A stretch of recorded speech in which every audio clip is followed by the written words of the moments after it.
मेरे पाकिस्तानियों,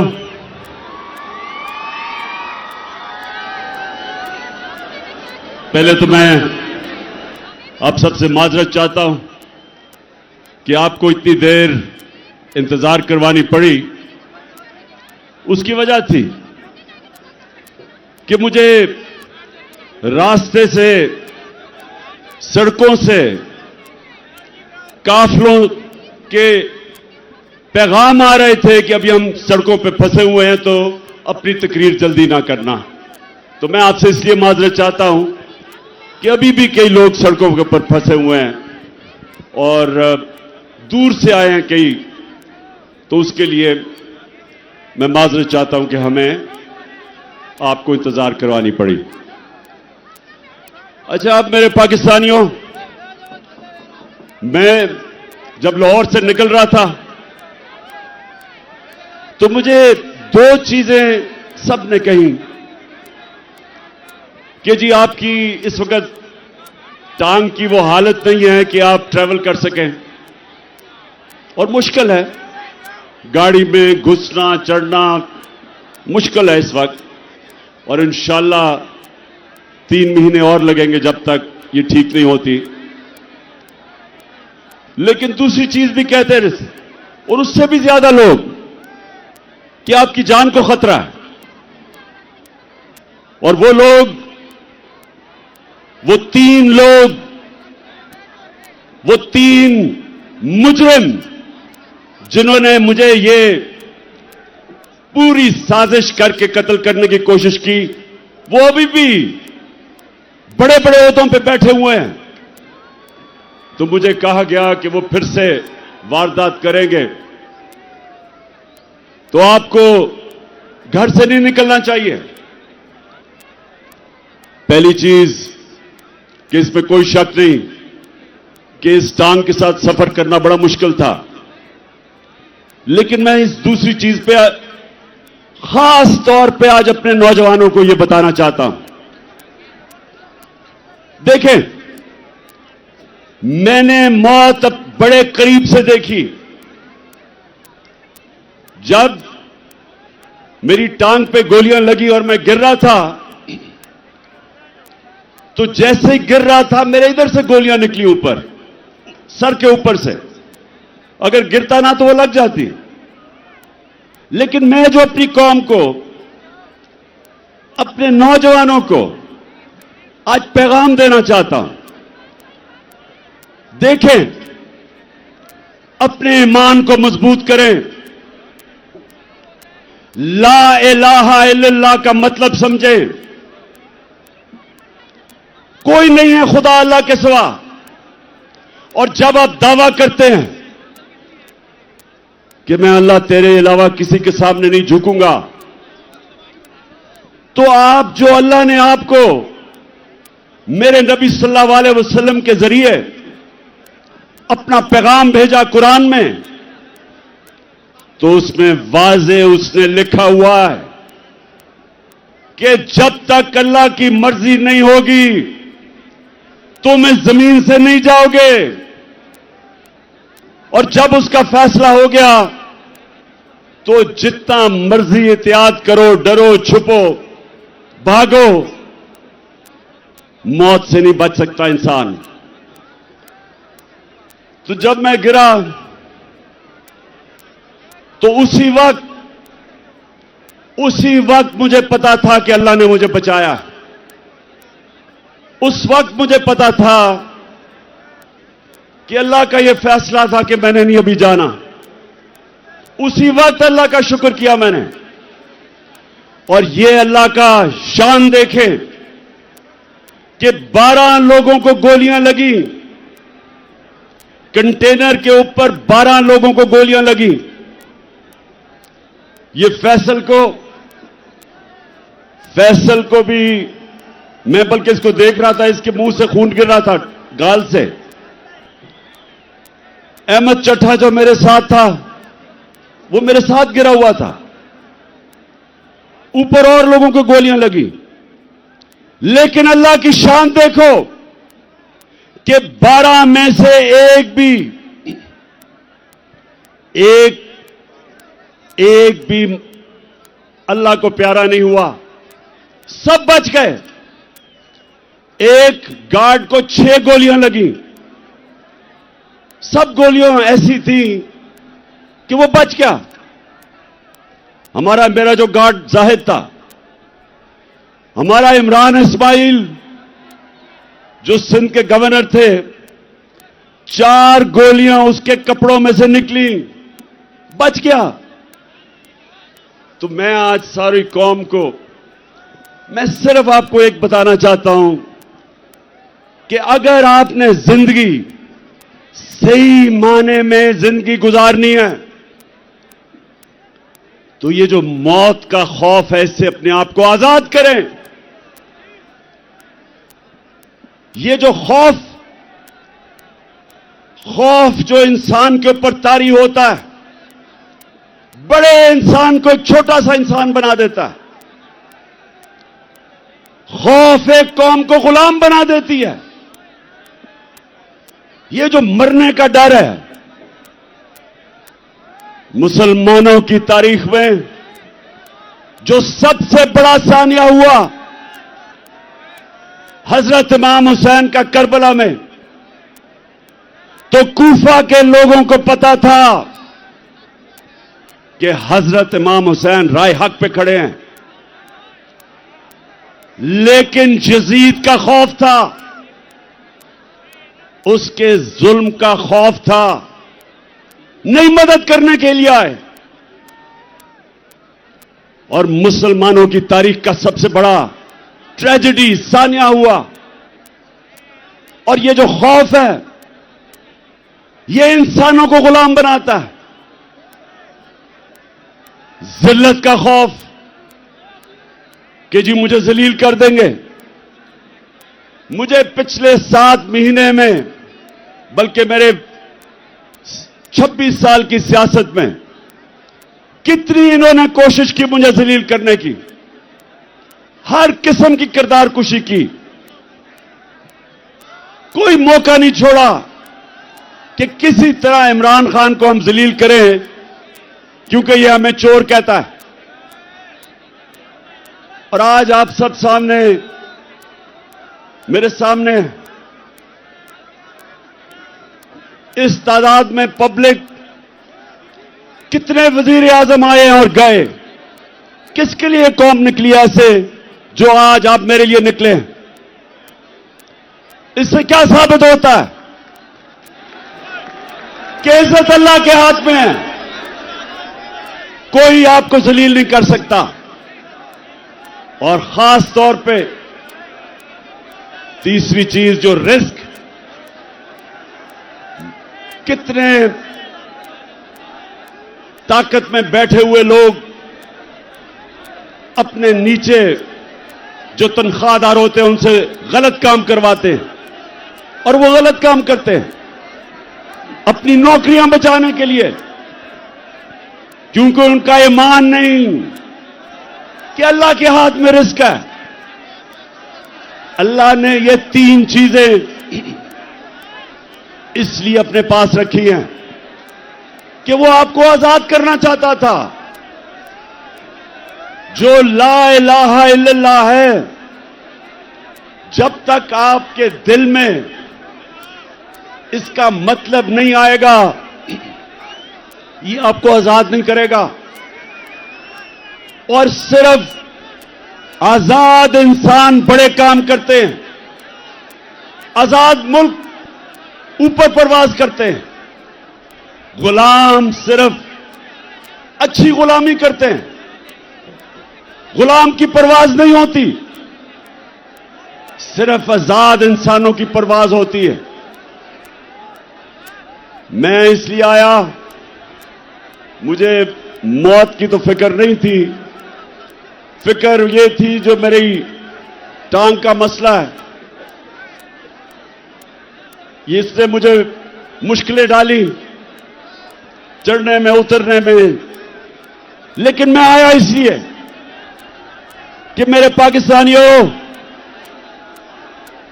आप आज एक डिफाइनिंग मोमेंट पे खड़े हो। आज आप क्रॉस रोड्स पे खड़े हो, फैसला कुन वक्त पे खड़े हो। आज आपके सामने दो रास्ते हैं। आज मेरी कौम आपके सामने दो रास्ते हैं।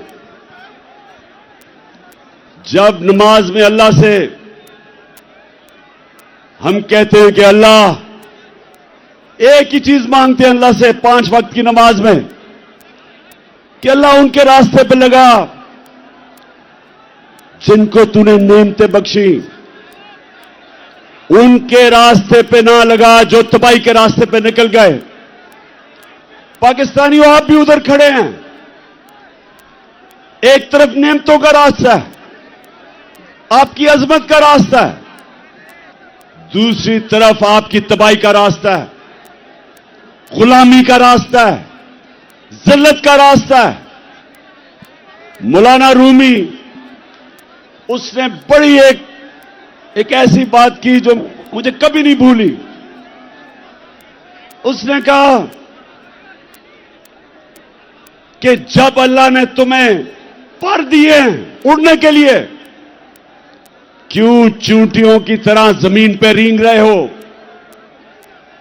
पाकिस्तानियों, अल्लाह ने हमें पर दिए।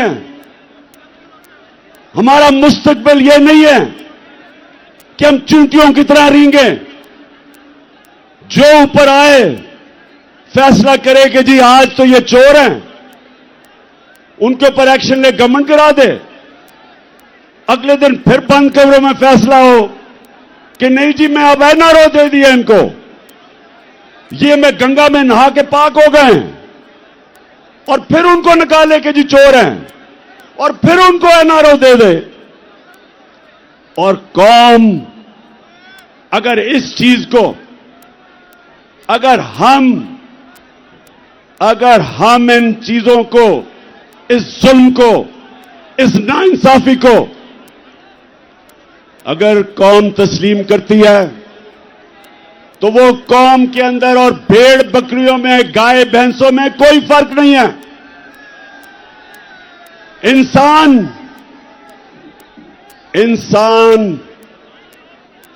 इंसाफ मांगता है। इंसानी माशरे में और जानवरों के माशरे में फर्क ही एक है। इंसानों के माशरे में इंसाफ होता है, जानवरों के माशरे में ताकतवर की हुक्मरानी होती है। पाकिस्तान अगर एक अजीम मुल्क नहीं बना तो उसकी एक वजह है कि हमारे मुल्क में कभी भी कानून की हुक्मरानी नहीं आई, ताकत की हुक्मरानी, जंगल का कानून रहा है। और ये याद रखें, कभी कोई माशरा तरक्की नहीं कर सकता जिस माशरे के अंदर इंसाफ नहीं होता। मेरे नबी सल्लल्लाहु अलैहि वसल्लम ने मदीना की रियासत में, और याद रखें अल्लाह का हुक्म है कि मेरे हबीब की सुन्नत पे, उसकी शरीयत पे, उसके रास्ते पे चलो। क्यों अल्लाह ने हमें हुक्म दिया है? हमारी बेहतरी के लिए। जब इल्लामा इकबाल, जब उसने पाकिस्तान का तस्वीर किया, तो इल्लामा इकबाल ने सोचा था कि हम एक माशरा खड़ा करेंगे मदीना के रियासत के असूलों के ऊपर। और इल्लामा इकबाल ने बताया कि जब भी मुसलमान माशरा खड़ा होता है, वो वापस उन असूलों पर जाता है, और जब तबाह होता है तो उन असूलों से पीछे हट जाता है। तो पाकिस्तानियों, जब उन्होंने मदीना की रियासत बनाई तो पहली चीज अदल और इंसाफ, कानून की हुक्मरानी, उसके ऊपर उस माशरे की बुनियाद रखी। मेरी बेटी भी अगर जुर्म करेगी तो सजा मिलेगी। उन्होंने फरमाया कोई कानून से ऊपर नहीं। और फिर बताया कि तुम्हारे से पहले बड़ी कौमें तबाह हुई। जो ताकतवर जब चोरी करता था, जुर्म करता था, उसको माशरा नहीं पकड़ता था, सिर्फ कमजोर को पकड़ता था। तो आज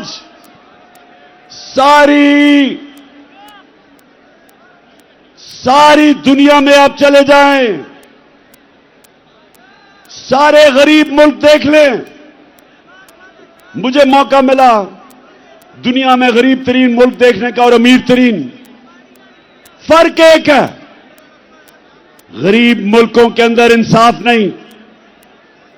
वहां भी इस तरह के बड़े बड़े डाकू, जरदारी और शरीफ की तरह पैसा चोरी करके बाहर लेके जाते हैं और उनको निजाम नहीं पकड़ सकता। वहां भी सिर्फ छोटा चोर जेल में जाता है। सारे गरीब मुल्कों में देख लें और सारे खुशहाल मुल्कों में चले जाएं, यूरोप जाएं, स्विट्जरलैंड जाएं, स्कैंडिनेविया जाएं, बर्तानिया जाएं, पूछें जो बैरून मुल्क पाकिस्तानी उन मुल्कों में रहते हैं, उनसे पूछें क्यों वो आज तहरीक इंसाफ के साथ खड़े हैं, क्यों बैरून मुल्क पाकिस्तानी आज हमारे साथ खड़े हैं, क्यों उनको समझ है मैं क्या कह रहा हूं, क्योंकि उन मुल्कों के अंदर इंसाफ है। यहां से जाके वह पैसा बनाते हैं, वहां खुशहाली आती है, अपने बच्चों को अच्छे स्कूलों में पढ़ाते हैं। क्यों? क्योंकि उनके मुल्क में इंसाफ है, मेहनत का फल मिलता है, उनके हुकूक की तहफ़्फ़ुज़ है, उनकी अदालतें इंसानों के अंदर इंसाफ करती हैं, इसलिए वहां खुशहाली है। और गरीब मुल्कों के अंदर हर गरीब मुल्क अब चले जाएं, उनके बड़े बड़े वजीर आजम, उनके सदर मुल्क से पैसा चोरी करके बाहर ले जाते हैं। हर साल 1700 अरब रुपया गरीब मुल्कों का चोरी करके, उनके ही साहिब इख्तियार चोरी करके अमीर मुल्कों में ऑफशोर अकाउंट्स में ले जाते हैं। गरीब गरीब होता जा रहा है, अमीर मुल्क अमीर होते जा रहे हैं। तो पाकिस्तान अगर आज इन हालात में है, इसकी ये वजह नहीं कि वसाइल की कमी है, इसकी वजह ये कि हमने शुरू से ही कानून की हुक्मरानी नहीं की। मार्शल लॉ आता था तो वो कानून तोड़ के आता था, ताकत की हुक्मरानी थी, वो कानून से ऊपर थे। लेकिन ये जो दो खानदान जिन्होंने 30 साल इस मुल्क पे हुकूमत की, इन्होंने भी कभी मुल्क के इदारों को मजबूत नहीं होने दिया। ये भी जब आते थे तो बजाय इदारों को मजबूत करते, कानून की हुक्मरानी लेके आते, इन्होंने भी आते साथ ही इदारों को कमजोर किया, क्योंकि करप्शन नहीं हो सकती थी जब तक इदारे कमजोर ना हो। और ये वजह है पाकिस्तानियों, नौजवानों जो तरसते हैं मुल्क से बाहर जाने के, नौकरियां ढूंढने के लिए, ये समझ जाएं कि बीमारी एक है, इंसाफ नहीं है। अब मुझे ये बताएं, आजम स्वाति ने बात की कि क्या मसला था हमारी हुकूमत को जो हटाया गया, क्या इमरान खान के ऊपर कोई करप्शन थी? जब भी इन दोनों की हुकूमतें हटाई गई तो करप्शन होती थी। हमें किस वजह से साजिश के तहत हटाया गया? कौन सी हम गलती कर रहे थे? पहले ये जो बैंकरप्ट दिवालिया निकाल के मुल्क का इन्होंने जब छोड़ा 2018 में, पाकिस्तान की तारीख का सबसे बड़ा बैरूनी खसारा $20 अरब हमने मुल्क संभाला।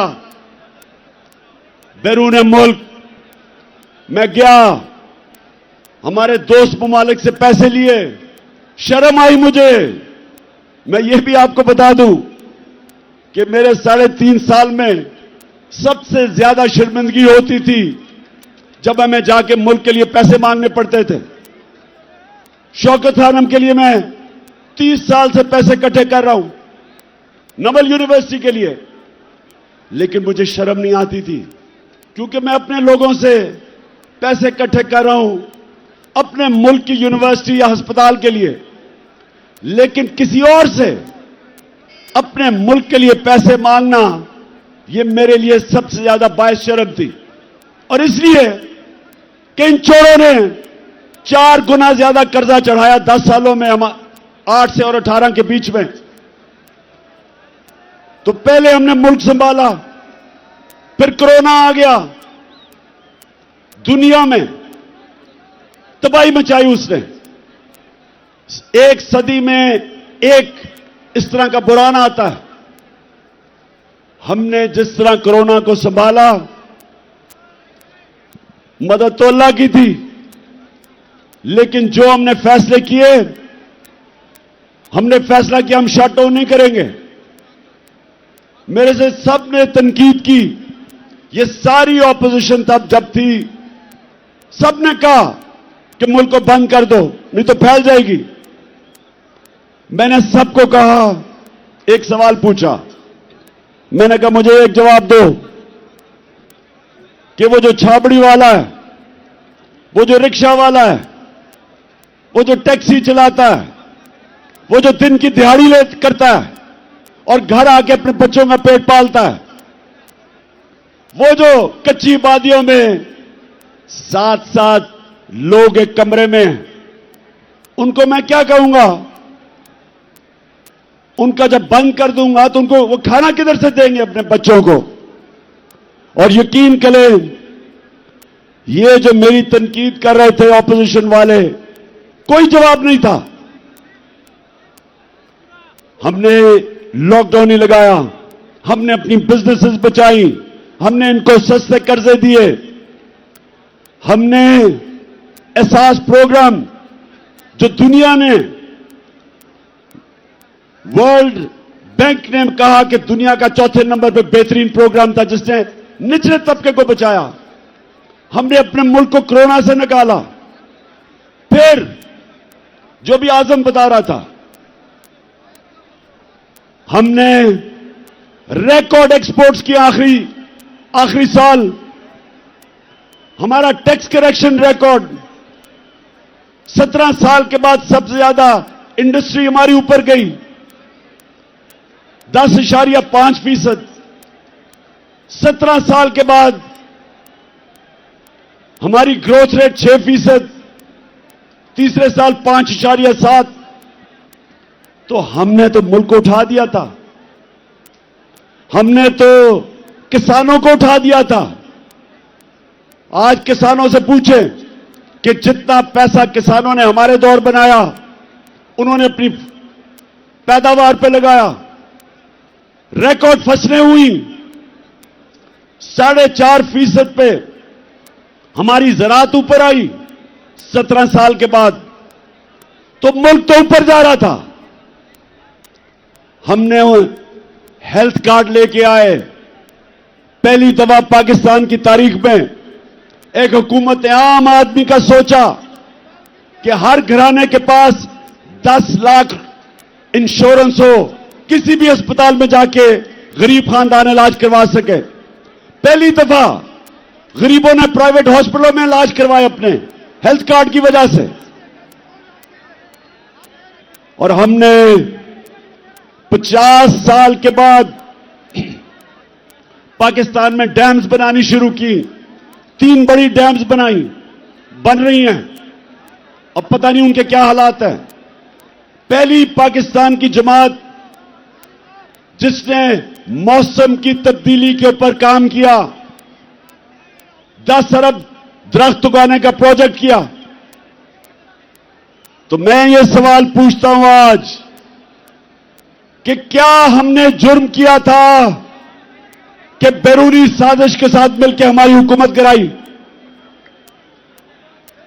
और मैं एक जगह फेल हुआ हूं। मैं 3.5 साल में एक जगह फेल हुआ हूं। मैं ताकतवर को कानून के नीचे नहीं ला सका। जिन लोगों ने इस मुल्क को लूटा था, जिनके ऊपर करप्शन के केसेस थे, मैंने बड़ी कोशिश की, लेकिन नैब मेरे नीचे नहीं थी, वो एस्टेब्लिशमेंट के नीचे थी। नैब वाले मुझे कहते थे कि जी केस सारे तैयार हैं, लेकिन हुक्म नहीं आ रहा। जिनके पास कंट्रोल था वो हुक्म नहीं दे रहे थे। वो इन चोरों से बजाय इनको जेलों में डालने के डीलें कर रहे थे। मैंने हर मीटिंग के अंदर यह बात की कि जनाब, जब तक आप ताकतवर को कानून के नीचे नहीं लेके आएंगे, बड़े बड़े डाकुओं का एहतसाब नहीं करेंगे, या करप्शन खत्म नहीं होने लगी। तो मुझे बार बार जवाब आता था कि इमरान साहब, आप इकोनॉमी के ऊपर तवज्जो दें, इसको भूल जाएं, एहतसाब को। मुझे यह कहा क्या कई दफा कि अच्छा जी, इनको छोड़े, एनआरओ दे दें, इनको नैब के अंदर कानून बदल दें। ये भी जिनके पास ताकत थी, मुझे अफसोस से कहना पड़ता है कि वो करप्शन को बुरा नहीं समझते थे। उनके लिए करप्शन, और करप्शन क्या होती है? चोरी तो होती है जो आपके घर में चोरी, आपका टेलीफोन चोरी हो गया। करप्शन होती है जो मुल्क के खजाना के ऊपर डाका होता है, जो मुल्क को नुकसान पहुंचाती है, वो करप्शन है। और वो करप्शन जिनके पास ताकत थी, उनको ये बुरी नहीं लगती थी। और आपने देख ही लिया कि क्योंकि बुरी नहीं लगती थी, तो ये सारे चोरों का टोला ऊपर बैठा दिया।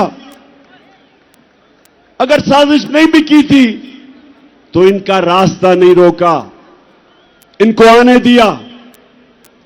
वो लोग जो बाहर भागे हुए थे, जिनके ऊपर अरबों अरबों रुपए के करप्शन के केसेस थे, बारी बारी इन सबको एनआरओ दिया गया। पहला एनआरओ जनरल मुशर्रफ ने दिया। 4 गुना हमारा कर्जा बढ़ा उस एनआरओ की वजह से। ये वापस आए, दोनों हाथों से इन्होंने मुल्क लूटा। और फिर अब कि एक हुकूमत जो चल रही थी, उसको गिराया।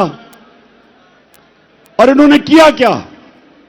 अच्छा, पहले तो मैं एक चीज वाज़ेह कर दूं कि बार बार हम सुनते हैं कि जी ये साइफर एक ड्रामा था। हम ये सुनते हैं कि जी ये तो साइफर थी कोई चीज नहीं, ये कोई एक फेक बयानिया बनाया गया। मैं आज जो भी ये सारे कह रहे हैं, और ये सब वो कह रहे हैं जो साजिश का हिस्सा थे, मैं इनसे पूछता हूं कि क्या नेशनल सिक्योरिटी काउंसिल के अंदर असद मजीद का साइफर जो डोनाल्ड लू से उसकी गुफ्तगू थी, क्या नेशनल सिक्योरिटी काउंसिल में यह रखी नहीं गई? और क्या इसमें यह नहीं लिखा हुआ था कि वो डोनाल्ड लू इसको कह रहा है, असद मजीद को, कि इमरान खान को अगर आप नहीं हटाओगे तो तुम्हारे मुल्क को मुश्किलात का सामना करना पड़ेगा, और अगर तुमने इसको हटा दिया तो हम सब कुछ माफ कर देंगे। क्या यह साइफर के अंदर नहीं था जो नेशनल सिक्योरिटी काउंसिल में आया सामने? और क्या नेशनल सिक्योरिटी काउंसिल ने यह कहा नहीं कि अमेरिका से प्रोटेस्ट करो, डिमार्च करो, उनको कहो कि तुम्हारे मुल्क में मुदाखलत कर रहे हो। तो जब ये सारा सच है, ये कहना कि जनाब ये कोई ड्रामा था, ये मुल्क की तौहीन है, ये इमरान खान की तौहीन नहीं है। कि क्या मजाल है किसी मुल्क का एक छोटा सा सरकारी ऑफिसर एम्बेसडर को कहे कि जनाब अपने वजीर आजम को हटा दो। कभी सुना यह होता हुआ? मैंने कभी नहीं सुना, क्योंकि किसी की जरूरत नहीं है करने की। और फिर अब मैं आपको बताऊं कि जब से ये इंपोर्टेड हुकूमत आई है, मुल्क से हुआ क्या है? जब जुल्मों सितम के कोहे से इन लुटेरों को तुम पहचान लो, इनको कुर्सी से उतारो, तब्दीली आ गई है यारो। वतन की हालत को सुधारो, तब्दीली आ गई है यारो।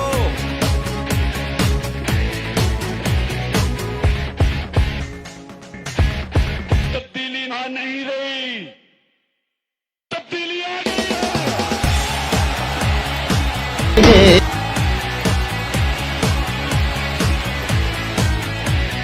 अब गरीब ना रोएगा, इंसाफ ना खोएगा, भूखा ना सोएगा कभी दोबारा।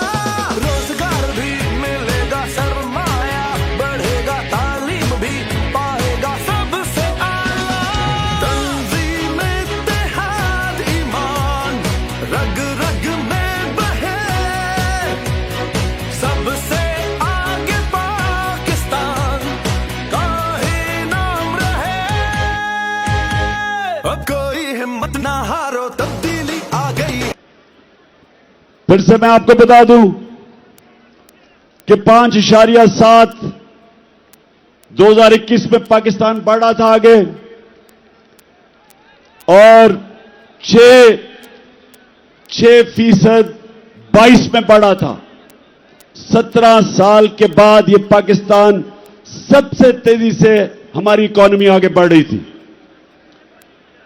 हमारा जो ज़राअत थे 4.4%, वो भी 17 साल में सबसे ज्यादा। इंडस्ट्री 10.7%, और लार्ज स्केल मैन्युफैक्चरिंग 7.2, ये भी 17 साल में सबसे ज्यादा।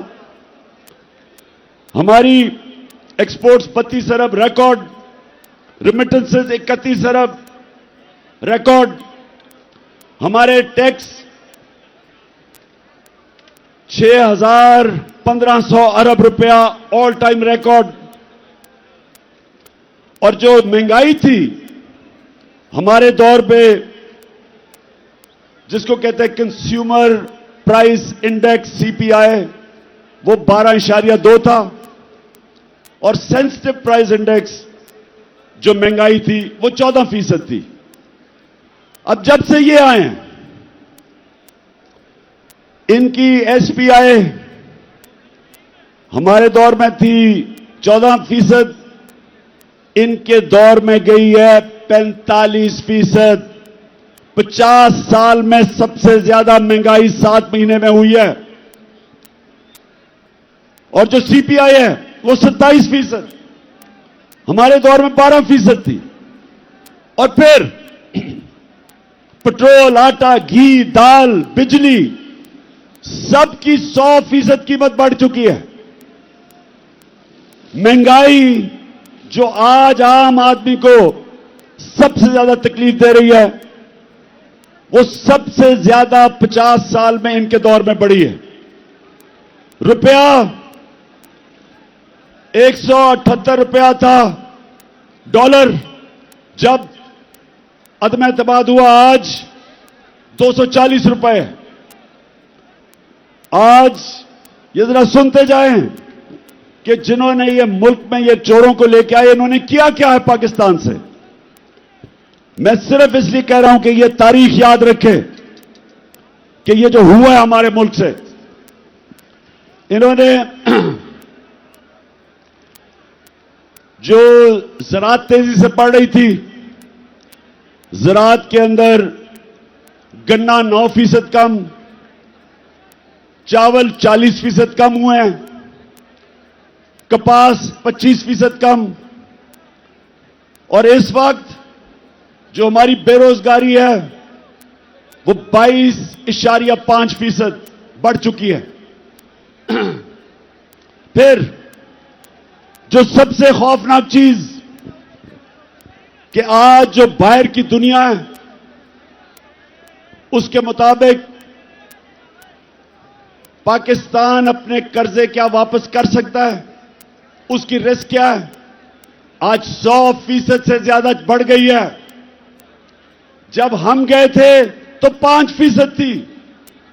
तो आज बैरूनी दुनिया ने, मार्केट्स ने पाकिस्तान के ऊपर अदम एतमाद किया। 88% पाकिस्तान के जो इन्वेस्टर हैं वो समझते हैं कि हुकूमत के ऊपर उनको कोई एतमाद नहीं। तो मैं फिर से पूछता हूं कि माइशत नीचे, हमारी जमहूरियत, ऑपोजिशन ही खत्म हो गई। जो हमारा लोटा था वो ऑपोजिशन लीडर बन गया, वो नून के टिकट पे लड़ेगा, तो असेंबली भी खत्म। हमारे मुल्क के अंदर जो इदारे हैं, FIA के ऊपर इन्होंने अपना आदमी बिठा के सारे केसेस माफ करवा लिए और उनके ऊपर जुल्म किया, जो कि जिन्होंने इन्वेस्टिगेशन की थी। तो अब कब FIA खड़ी होगी किसी ताकतवर के सामने? नैब में अपना आदमी बिठाया, अपने केसेस माफ। इदारे जो मुल्क की बुनियाद होते हैं वो कमजोर। सबसे ज्यादा जुल्म किया मुल्क की अखलाकियात पे और रूल ऑफ लॉ पे, कि इन्होंने आते साथ ही अपने सारे केसेस माफ करवाने शुरू कर दिए। तो मुल्क में क्या पैगाम दिया कि जो जेलों में लोग भरे हुए हैं उनकी सिर्फ जुर्म यह है कि वो गरीब हैं। ताकतवर सारे बड़े बड़े डाकू बचते जा रहे हैं। मुझे यह बताएं कि उस मुल्क का अब क्या मुस्तकबिल होगा। मैंने जो आज आपको सबको यहां बुलाया, मेरा मकसद आपको यह समझाना है कि हम दो रास्ते पे खड़े हो गए हैं। हम अगर अब चुप करके इस जुल्म और नाइंसाफी को तस्लीम करेंगे, आगे तबाही है। क्योंकि मेरे नबी सल्लल्लाहु अलैहि वसल्लम ने पहले कह दिया था कि जब ताकतवर को एक मुल्क का निजाम, इंसाफ का निजाम नहीं पकड़ता और सिर्फ कमजोरों को पकड़ता, तबाह हो जाता है वो मुल्क। तो तबाही के सामने ये देखें कि रूल ऑफ लॉ तो आज खत्म हो गया ना पाकिस्तान में, और फिर जो इखलाकियात का कत्ल हुआ, अमर बिल मारूफ, हुक्म है अल्लाह का कि अच्छाई के साथ खड़े और बुराई के खिलाफ। तो आज अमर बिल मारूफ तो इन्होंने खत्म कर दिया, बुरों को ऊपर आके बैठा दिया। तो मैंने आपके सामने सिर्फ ये चीजें इसलिए रखी कि आपको सबको अंदाजा हो कि एक हुकूमत जो चल रही थी, जिधर उम्मीद थी लोगों को, नौजवानों को, उस हुकूमत को हटा के इन चोरों के टोलों को ऊपर बैठा दिया। और उसके बाद इन्होंने क्या किया? इन्होंने हमारे ऊपर जिस तरह का जुल्म किया, 25 मई को हमारे सारे इंसानी हुकूक, फंडामेंटल राइट्स, उसकी खिलाफवर्जी की। लोगों के घरों में घुस घुस के ना औरतें देखी, ना बच्चे देखे, ना चादर, ना चारदीवारी, घुस के लोगों के घरों पे उठाया, मारा, धमकियां दी। कई जेल में 11 साल के बच्चे को पकड़ के जेल में ले गए। और मैं अभी मिला मेजर साहब से, मेजर साजिद बुखारी को भी मुझे वो और उनका बेटा मिलने आया। कहता हमारे घर में 3 बजे एकदम बाहर से दरवाजा तोड़ने की कोशिश हुई। और कहता अंदर आने हमें धमकियां दी और अंदर कहते दरवाजा खोलो। उसने कहा मैंने उनको कहा है कि पहले वारंट दिखाओ, कौन हो तुम? उसके बीवी बच्चे थे, उसको क्या पता कि 3 बजे कौन आदमी आ रहा है? उसे क्या पता वो कौन था? और उसने अपने सेल्फ डिफेंस पे जब फायर किया तो कहता इन्होंने मुझे और मेरे बेटे पे जो पुलिस में तशद्दुद किया, वो बेटा जिसका कसूर ही नहीं था, कहता मैंने तस्लीम किया कि मैंने गोली मारी है। उसके बावजूद 5 महीने मेरे बेटे को इन्होंने जेल में जो तशद्दुद किया, उससे जो जुल्म किया, वो कहता बेटा मुझे कहता मैं हमेशा के लिए बदल गया हूं। हमारी 70 साला पीटीआई की खातून उसको रात के 3 बजे उठा के जेल में ले गए। मैं सवाल पूछता हूं, जिनकी जिम्मेदारी है हमारे फंडामेंटल राइट्स की हिफाजत करना, सोए हुए थे, किसी ने कुछ नहीं किया। उसके बाद जो मजीद और जुल्म हुआ, जब एक खास आदमी इस्लामाबाद आया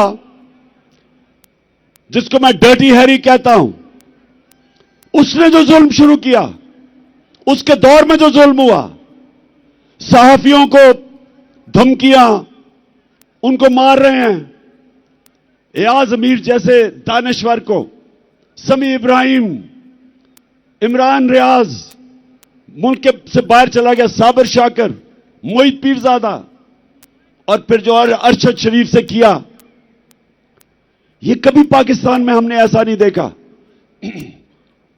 जुल्म किया, डराया धमकाया। कसूर उनका क्या था कि वो इमरान खान का मौकफ मीडिया के ऊपर लेके आ रहे थे। खौफ फैलाया गया कि और कोई ना कुछ करे, बाकी लोग डरे। मीडिया हाउसेस बंद किए, उनको धमकियां दी।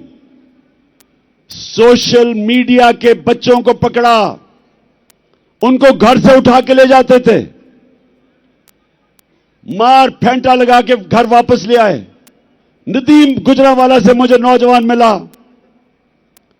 कहता मुझे घर से उठा के ले गए, मुझे नंगा किया, तशद्दुद किया और कहा कि अगर तुमने आगे से कोई भी इमरान खान के लिए तुमने कोई सोशल मीडिया पे लिखा तो तुम्हें मिसिंग पर्सन कर देंगे। और फिर जो इन्होंने शहबाज गिल को पकड़ के मारा, नंगा किया, तशद्दुद किया, आजम स्वाति ने खुद अपनी दास्तान बताई जो उन्होंने उससे किया।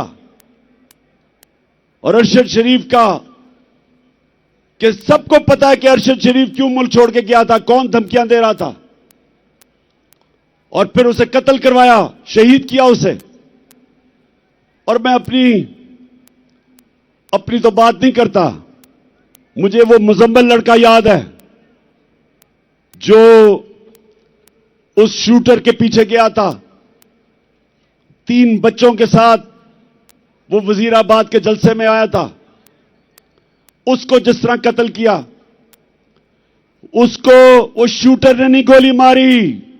मैं अब सबके सामने मौजम शहीद, उसको उसने गोली नहीं मारी।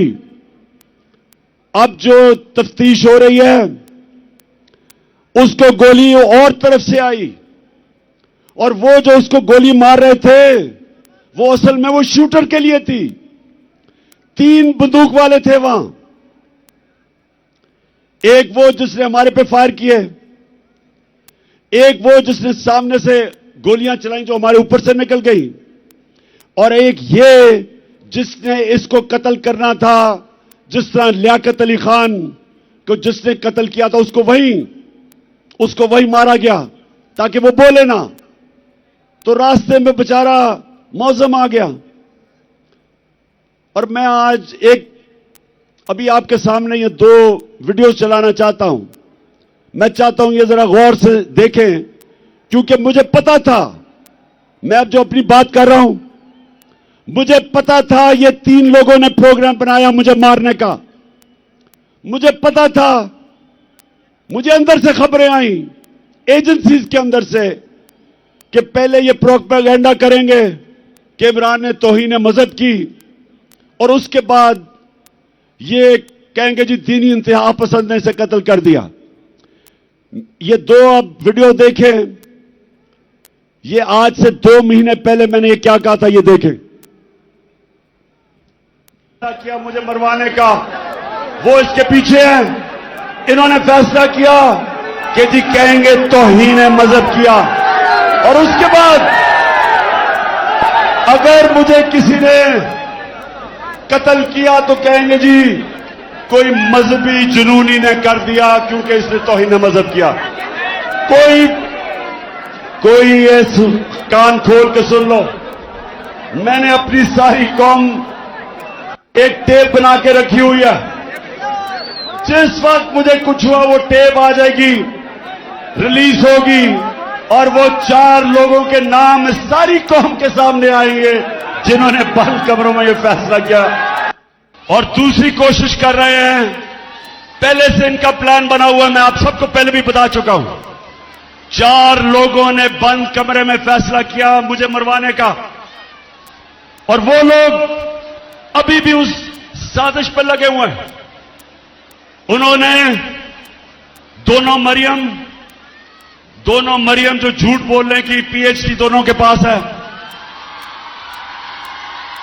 इनको और जावेद लतीफ को, इन्होंने इनसे प्रेस कॉन्फ्रेंस करवाई, और प्रेस कॉन्फ्रेंस करवाई ऐसी कि इमरान खान खुदा ना खास्ता उसने मजहब की तौहीन की है। और फिर इनकी कोशिश है कि इसकी वजह से अगर कोई भी मेरे ऊपर वारदात हो तो कहेंगे जी मजहबी जुनूनी ने कर दिया, कहेंगे कि जी कोई दीनी इंतहा पसंद है इसको मार दिया। ये इनका प्लान है। लेकिन मैं आज आप सबको कह रहा हूं, सारे पाकिस्तान में मैं फिर रहा हूं, मुझे अपनी जान से ज्यादा मुझे पाकिस्तान की आजादी की फिक्र है। मैं आजाद देखना चाहता हूं। जी, तो मैं ये आपको आज इसलिए दिखाई कि प्लान का मुझे पहले पता था। क्यों करना चाहते थे? क्योंकि इन्होंने समझा था कि जब तहरीक इंसाफ की हुकूमत गिराई थी तो एकदम लोग भूल जाएंगे, पार्टी टूट जाएगी। इनके ज़हन में भी नहीं था कि एक बाशऊर पाकिस्तानी पब्लिक बजाय तहरीक इंसाफ को भूलने के लिए उस कौम हमारे साथ आके खड़ी हो गई। और जितने जितने इनकी शक्लें देखते रहे इन चोरों की, और ज्यादा लोग हमारे साथ आ गए। और फिर जो इन्होंने माइशत की तबाही की, उससे और मजबूत हो गई पार्टी। और उसके बाद जो इलेक्शन हुए, सारे इलेक्शनों में लोगों ने बार बार पैगाम दिया कि इन्होंने ये इंपोर्टेड हुकूमत उनके लिए मंजूर नहीं है। बार बार कौम ने पैगाम दिया, लेकिन बजाय अवाम की आवाज सुनने के हमारे ऊपर तशद्दुद शुरू हो गया। यानी वो पाकिस्तान की सबसे बड़ी जो सियासी जमात, उसको हर किस्म का हरबा इस्तेमाल किया गया हमें डराने, धमकाने, तोड़ने, तशद्दुद करने पे। मैं आपको बताऊं, 50 साल से पाकिस्तान कौम मुझे जानती है। 50 साल से मुझे जानती है पाकिस्तानी कौम। मैंने कभी इस तरह नहीं मुझे एहसास हुआ अपने मुल्क में रहते हुए कि पिछले 7 महीने में मुझे ऐसे लगा कि मैं शायद कोई मुल्क दुश्मन हूं या मैं कोई मुजरिम हूं। जिस तरह इन्होंने मेरे ऊपर FIR काटी, मेरे ऊपर इन्होंने दहशतगर्दी का केस लिया है, मुझे पकड़ने आए हैं। अवाम खड़ी हो गई। इन्होंने जिस तरह मेरे कारकुनों के ऊपर केसेस बनाए, इन्होंने पूरा जोर लगाया इलेक्शन में हराने का। इलेक्शन कमीशन साथ मिला हुआ था, एस्टेब्लिशमेंट इनके साथ थी। उसके बावजूद अवाम ने फिर से पैगाम दिया। दूसरी दफा जब बाय इलेक्शन हुए, अवाम ने पैगाम दिया कि वो हमारे साथ, इन चोरों के साथ नहीं है। लेकिन मुझे अफसोस से कहना पड़ता है, मुझे अफसोस से कहना पड़ता है कि हमारे इदारे क्यों नहीं पुरानी गलतियों से सीखते। एक मुल्क और एक इंसान, एक इदारा तरक्की तब करता है जब अपनी गलतियों से सीखे। ईस्ट पाकिस्तान में क्या हुआ था मुझे याद है। मैं वो आखिरी, हमारा जहाज आया था ढाका से, हम मैच खेलने गए थे अंडर 19 का। उसके बाद मिलिट्री ऑपरेशन शुरू हो गया था। मुझे तो वो याद है कि ढाका में क्या तासुर था लोगों का। हमने उनसे इंसाफ नहीं किया। पाकिस्तान की सबसे बड़ी जमात से इंसाफ नहीं किया। हमने जोर से ताकत को इस्तेमाल करते हुए अपनी मनमानी की, मुल्क टूट गया। और हमने सीखा नहीं कि आज जो एक वाहिद पाकिस्तान की सबसे बड़ी सियासी जमात, फेडरल पार्टी, जो सारे पाकिस्तान को इकट्ठा रख सकती है, उसके ऊपर ये हरबे इस्तेमाल किए जा रहे हैं। हर मौका इस्तेमाल किया हमें कमजोर करने का। सबको, मीडिया हाउसेस को धमकियां दी गई कि हमें ना दिखाया जाए। ये जलसे के ऊपर जितनी हमें मुश्किलात पड़ी, कभी हमें हमारी अपनी पुलिस ना सुने।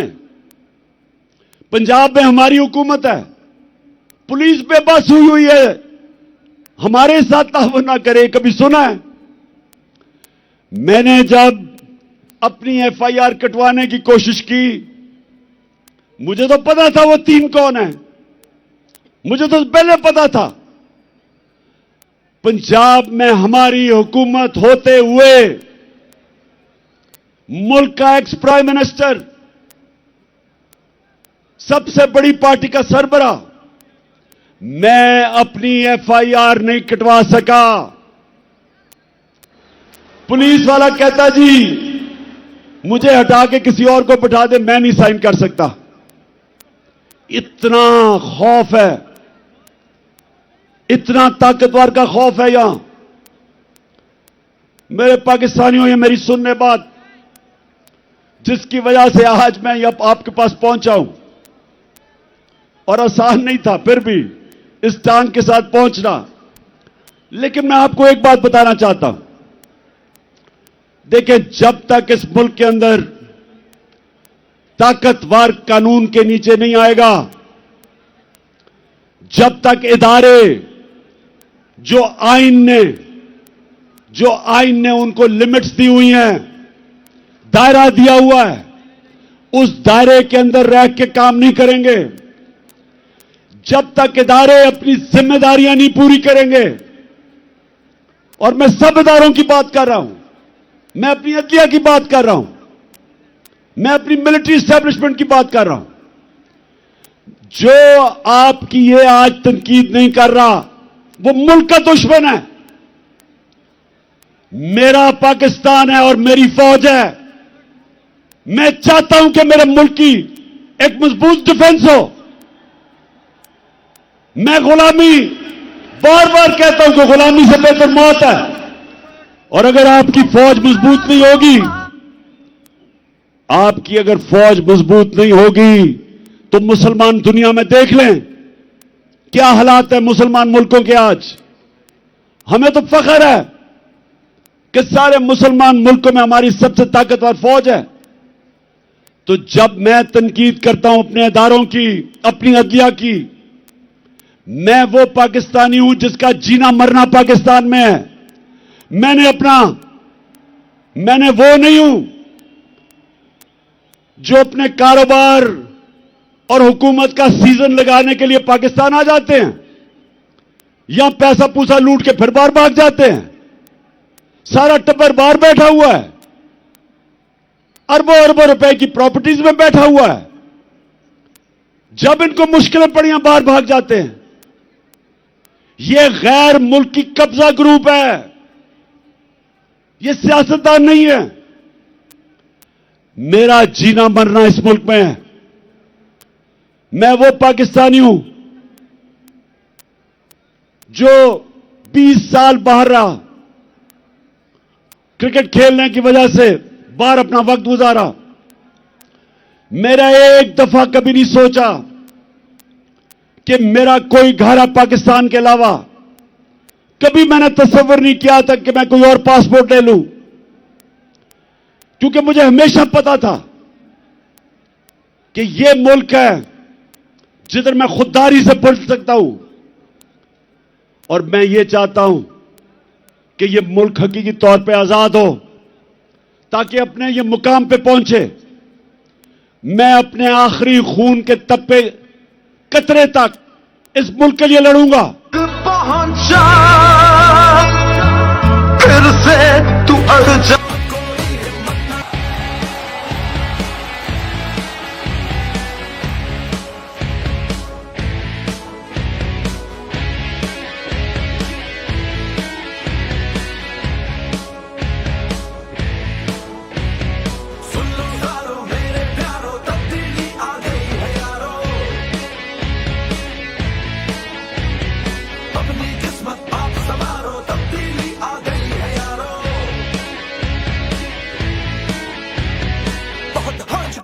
बेईमानी बहुत हो चुकी, मनमानी, गैस बिजली और पानी की परेशानी बहुत हो चुकी, महंगाई बहुत हो चुकी, रुसवाई आ गई, रहनुमाई एक तूफानी।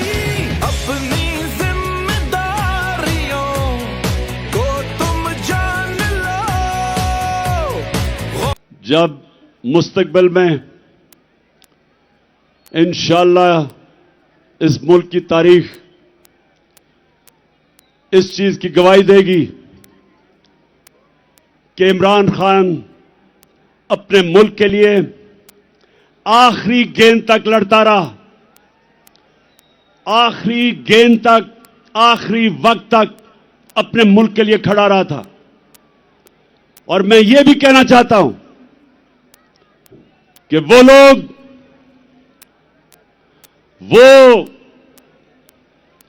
जिसने अपने अहसासों में बड़ा इजाफा किया और इंसानी हुकूक, पाकिस्तान की अवाम के हुकूक को रोंदा, पैरों के नीचे रोंदा, तारीख उसकी तरफ भी देख रही है। तारीख लिख रही है कि उसने मुल्क से क्या किया, क्या उसने इस मुल्क का फायदा कराया, नुकसान कराया, यह सारा तारीख लिख रही है। और मेरे पाकिस्तानियों, मैं फिर से आपको आखिर में अपनी बात अभी खत्म करने लगा हूं कि करना क्या आगे। मैं फिर से आखिर में एक चीज आपको कहना चाहता हूं कि गुलाम कौम का कोई मुस्तकबिल नहीं है और आजादी कोई प्लेट में रख के नहीं देता। आजादी के लिए लड़ना पड़ता है, जंजीरें गिर नहीं जाती, तोड़नी पड़ती हैं। आजादी कोई देता नहीं, छीननी पड़ती है। मैं अपनी कौम को आज कहता हूं कि आजाद आप कब होंगे? जब एक आम आदमी देहात में उसको ये थाना, कचहरी, पटवारी, इस मुसीबतों से वो निकले। जिस मुल्क के जब इंसाफ होगा तो थाना, कचहरी, पटवारी की सियासत खत्म हो जाएगी। जब इंसाफ होगा तो कब्जा ग्रुप खत्म हो जाएंगे। क्यों नहीं यूरोप में कब्जा ग्रुप, क्यों नहीं बर्तानिया में कब्जा ग्रुप, क्यों नहीं अमेरिका में? क्योंकि वहां कानून है। कानून कमजोर की हिफाजत करता है। यहां कमजोर को तो छोड़ो, मुल्क का जो वजीर आजम रह चुका वो एफआईआर नहीं कटवा सका, तो बेचारे आम आदमी की क्या हैसियत है जो आजम पार्टी से हुआ है? मुल्क का सेनेटर, 74 साल का आदमी, और क्या उसका जुर्म था कि जी उसने एक ट्वीट कर दी। पता नहीं कौन इस मुल्क का फिरौन था कि जुर्रत हुई कि जी ट्वीट कर दी, उसको नंगा करके तशद्दुद किया। किसी मुहज़्ज़ब माशरे में मेरे पाकिस्तानियों ये नहीं होता, क्योंकि हुकूक होते हैं, इंसाफ होता है। हजरत उमर के दौर में एक शहजादा मुसलमान होता है, खाना काबा का तवाफ हो रहा होता है, एक गुलाम का पैर शहजादे के कपड़े पे आ जाता है। शहजादा जोर से मारता है उस गुलाम को कि तुम्हारी जुर्रत। वो गुलाम चला जाता है हजरत उमर के पास। हजरत उमर उस शहजादे को बुलाते हैं, कहते तुमने इसको मारा था? शहजादा कहता हां जी। हजरत उमर गुलाम को कहते हैं वापस इसको लगाओ एक मुंह पे, क्योंकि सबकी इज्जत एक बराबर है। गुलाम और शहजादे की एक इज्जत है। आज मगरब में जाएं, बर्तानिया में जाएं, आपको पता चलेगा कि जो मदीना के रियासत के असूलों के ऊपर दुनिया की अजीम रियासत खड़ी की थी मेरे नबी सल्लल्लाहु अलैहि वसल्लम ने, उन असूलों के ऊपर आज मगरब में लोग चल रहे हैं। उधर है इंसाफ, और इंसाफ की वजह से खुशहाली है, और इंसाफ की वजह से आजाद हैं लोग। हर आदमी को पता है कि मेरे पर कोई जुल्म नहीं कर सकता। आप सिंध चले जाएं, जो सिंध के अंदर बेचारे गरीबों पे, हारियों पे, कमजोरों पे जो जुल्म है, मैंने दुनिया में नहीं कहीं देखा। ये जो जरदारी माफिया, झूठे केसेस, गुंडे, मार पड़वाओ, जमीनों पे कब्जे करो, बेचारे लोग बेबस हैं। और हमारे मुल्क में हर तबका जब कमजोर ताकतवर के सामने खड़ा होता है बेबस है। इसलिए मेरी हकीकी आजादी की तहरीक चलती जाएगी जब तक हम अपने लोगों को आजाद नहीं करते। ये चलती जाएगी। और अब मैं आता हूं कि आज जो मैंने आप सबको बुलाया, हम ये चाह रहे थे, एक तो हमारी आजादी, हकीकी आजादी की तहरीक चलती रहेगी। आज मैंने आप सबको यहां बुलाया था, ये जो मार्च हम करके आ रहे थे, हमने इस इंपोर्टेड हुकूमत को कहना था कि इलेक्शन करवाओ। एक पुरअमन एहतजाज, आइन और कानून में रहते हुए हमने इनसे इलेक्शन मांगने थे, क्योंकि सारी कौम चाहती है इलेक्शन। गैलप की सर्वे आई है कि 75% पाकिस्तानी इलेक्शन चाहते हैं। और जिस तरह हमारी मायशत तेजी से गिर रही है, सिवाय इलेक्शन करवा के एक स्टेबल गवर्नमेंट आए, जब तक सियासी इस्तेकाम नहीं आएगा तो माशी इस्तेकाम तो आने ही नहीं लगा। तो इसलिए हम यहां आए थे कि इस हुकूमत पर प्रेशर डालें और इदारों पर प्रेशर डालें कि वो अपना रोल अदा करें कि इस वक्त जिधर पाकिस्तान खड़ा है, इलेक्शन के अलावा तो कोई रास्ता ही नहीं है। और इनको भी पता है, ये जो चोरों का टोला ऊपर बैठा है, इनको पता है कि इलेक्शन के अलावा ये अब मुल्क मजीद दलदल में फंसता जा रहा है। लेकिन मसला कुछ और है। वो जो लंदन में बैठा हुआ, जो वहां से बैठ के फैसले करता है, एक मुजरिम, वो डरा हुआ है। वो डरा हुआ इसलिए कि उसे पता है जब इलेक्शन होगा तो उन्होंने पिट जाना है, तो वो इलेक्शन से भागा हुआ है। और उसको कोई फर्क नहीं पड़ता कि अगर पाकिस्तान का दिवालिया निकल जाए, क्योंकि उसके अरबों डॉलर बाहर पड़े हैं। ना ही आसिफ जरदारी को फर्क पड़ता है, इसके अरबों डॉलर बाहर पड़े हुए हैं, तो इनको तो कोई फर्क नहीं पड़ता। यहां मसला आएगा, ये बाहर भाग जाएंगे। मसला मेरी कौम का है। इस वक्त हमारी कौम दलदल में फंस रही है। मैंने आपको आदाद और शुमार दे दिए। माइशत तेजी से नीचे जा रही है, फैक्ट्रियां बंद हो रही हैं, बेरोजगारी बढ़ रही है, 50 साल में सबसे ज्यादा महंगाई है, किसान पिटा हुआ है, डीजल की कीमत, बिजली की कीमत, खादों की कीमत, वो किसान गुजारा ही नहीं कर सकता, उसकी पैदावार गिर रही है, कर्जे बढ़ते जा रहे हैं, रेमिटेंसेस गिर रही हैं, बाहर से जो पाकिस्तानी पैसे भेजते हैं वो कम हो रहे हैं, एक्सपोर्ट्स गिर रही हैं। और जब इंडस्ट्री बंद हो रही है तो सवाल यह है कि इनके पास रोड मैप क्या है? कोई रोड मैप नहीं है। मैं आज यहां इसलिए इनके ऊपर प्रेशर डालने आया था, इनको यह बताने के लिए कि आपके पास कोई रास्ता नहीं है सिवाय इलेक्शंस का। और मैं ये सारे पाकिस्तान के जो फैसला, बड़े बड़े ताकतवर फैसला करने वाले इदारे हैं, उनको भी बता रहा हूं कि ये तो मुल्क डूब रहा है। ये मुल्क अगर डिफॉल्ट की तरफ चला गया तो हमारे पास तो वो हालात हो जाएंगे कि जब आपकी इकोनॉमिक सिक्योरिटी गिरती है तो मुल्क की नेशनल सिक्योरिटी नीचे चली जाती है।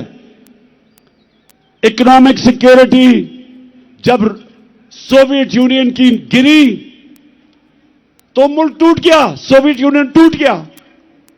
तो हम तो आज उधर जा रहे हैं। तो मैं ये अपनी इलेक्शन या पॉलिटिक्स के लिए नहीं आया। इलेक्शन तो इंशाल्लाह जब 9 महीने के बाद भी होंगे, जीतना तो हमने है। ये तो आप कभी जीत ही नहीं सकते। जीतना तो हमने है, लेकिन मुल्क की जरूरत आज इलेक्शन करवाना है, इसको बचाने के लिए। मैं आज फैसला किया था कि मैं अपनी कौम को क्या कहूंगा। क्या हम सीधा इस्लामाबाद निकल जाएं? यारो तब्दीली आ गई है यारो, आग मुझको तब्दीली नहीं रही, दिखता हूं मैं, तब्दीली आ गई। मेरा सर अब गरीब ना रोएगा, इंसाफ ना खोएगा, भूखा ना सोएगा कभी दोबारा। रोजगार भी मिलेगा, सरमाया मिलेगा, तालीम भी पाएगा सबसे। इत्तेहाद ईमान जो रग रग में बहे, लफ्जों से डरता सबसे आगे पाकिस्तान, शाही नाम रहे। अब इस्लामाबाद कभी भी जो अवाम का समुंदर है, लोग तो अभी भी सड़कों के ऊपर फंसे हुए हैं। एक हमने फैसला करना है इस्लामाबाद जाना, तो मैं आपको यकीन दिलाता हूं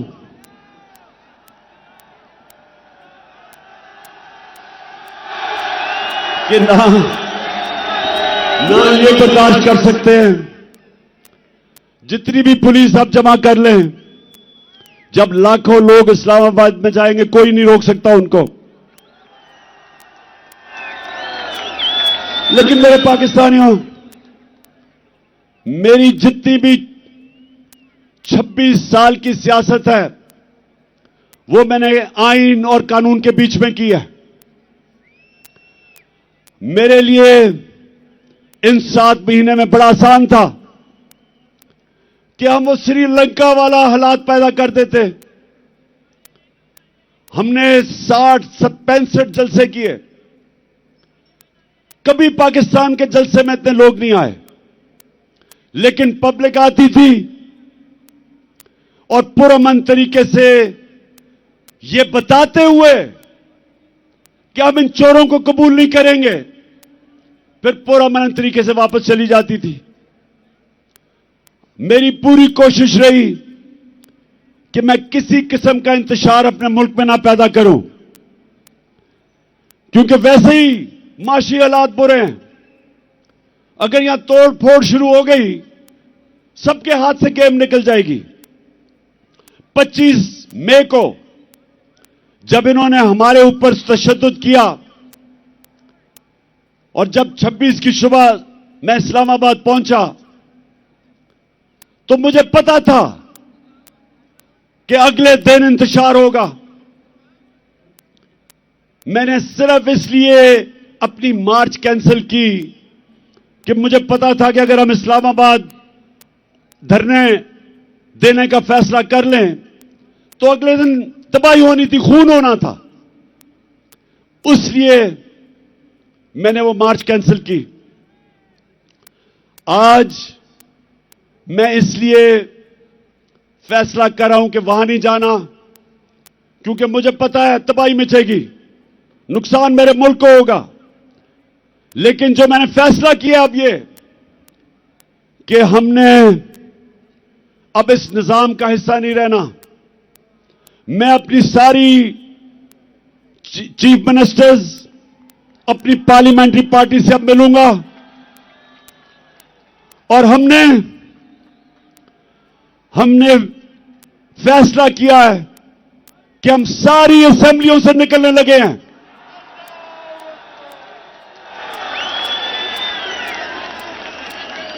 हम बजाय अपने मुल्क में तोड़फोड़ करें, हम बजाय अपने मुल्क में तबाही मचाएं, इससे बेहतर है कि हम इस करप्ट निजाम से बाहर निकलें और इस मुल्क का हिस्सा, इस सिस्टम का हिस्सा ना बने कि जिधर ये चोर बैठ के अपने अरबों रुपए के करप्शन के केसेस हर रोज माफ करवा रहे हैं। गरीब लोग जेलों में हैं, छोटी छोटी चोरी पे बेचारे लोग जेलों में गल सड़ रहे हैं और ये बड़े डाकू अरबों रुपए की चोरी अपनी माफ करवाने के लिए पहुंच जाते हैं। और मुझे अफसोस वो है जो लोग इनको एनआरओ देते हैं। मैं उन लोगों से भी पूछता हूं कि क्या आपको खौफ खुदा नहीं है कि एक मुल्क पे इतना बड़ा जुल्म कर रहे हैं?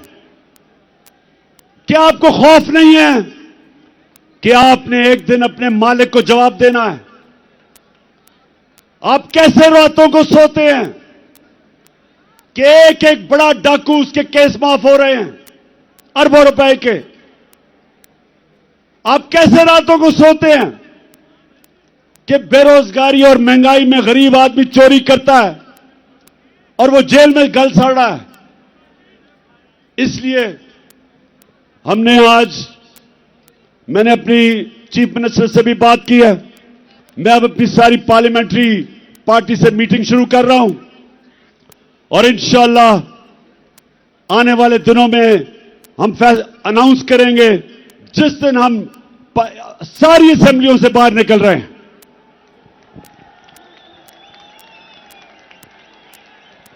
आखिर में मैं आप सबका शुक्रिया अदा करता हूं। जिस तादाद में आप यहां आए, जितनी मुश्किलों से आप आए, मैं आपका शुक्रिया अदा करता हूं। आपने मेरी हौसला अफजाई की, आपका शुक्रिया अदा करता हूं। और मैं आखिर में कभी ना भूलना, एक आपने आखिर में एक ओथ लेनी है, हल्फ लेना है, लेकिन ये भूलना ना कि आप एक अजीम कौम है, आपका एक अजीम मुकद्दर है।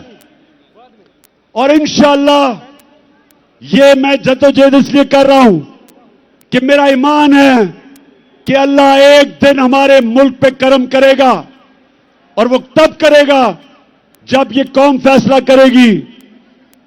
जो कुरान में लिखा हुआ है कि मैं कभी किसी कौम की हालत नहीं बदलता जब तक वो कौम खुद अपनी हालत बदलने की कोशिश ना करे।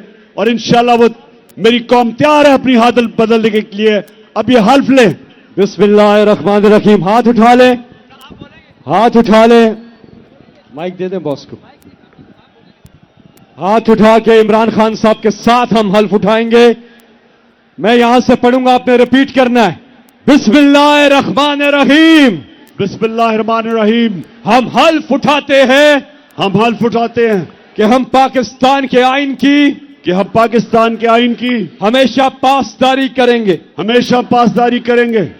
हम हकीकी आजादी, हम हकीकी आजादी के इस जिहाद में, के इस जहाद में इमरान खान के साथ इंशाअल्लाह मेरे साथ आखिर तक जदोजहद करेंगे, जदोजहद करेंगे कि हम कभी भी अल्लाह के सिवा किसी के सामने नहीं झुकेंगे, नहीं झुकेंगे, नहीं झुकेंगे।